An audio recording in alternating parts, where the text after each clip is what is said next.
İnsanda çox dəhşətli ağrı sindromu ilə büruzə verən bir xəstəlik, üçlü sinir nevralgiyası haqqında bu gün danışmaq istəyirəm. Ümumiyyətlə, bədəndə ağrılarla keçən xəstəliklərin içərisində üçlü sinir nevralgiyası ən ağır xəstəliklərdən hesab olunur. Çünki çox dəhşətli üzdə olan ağrılarla özünü büruzə verir. Ağrıları xəstələr bu cürlə xarakterizə edirlər. Ağrı gicgahımdan başlayır və yaxud da ki, çənəmin dibindən başlayır. Alnıma, burnuma, yanağıma və çənəmin altına, çənəyəcən, ağzımın, dodağımın üstünəcən yayılır.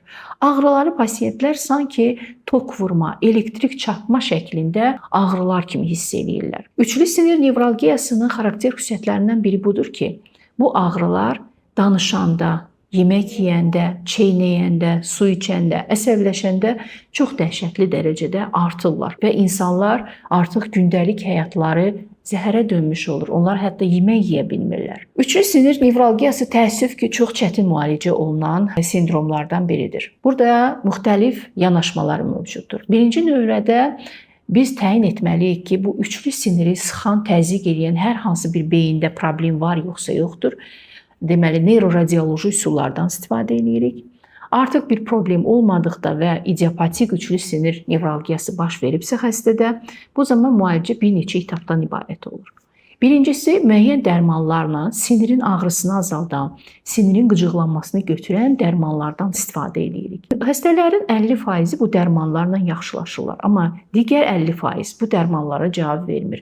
Biz hətta dərmanın dozasını maksimala da qaldıra bilirik. Onda digər müalicə üsulu ortaya girir. Bu, botulinoterapiya adlandırdığımız, deməli, siniri blokada edən iynələrlə çənədə, üzdə, alında bu sinirin çıxdığı nöqtələri sanki uclarını bağlayırıq, blokada edirik.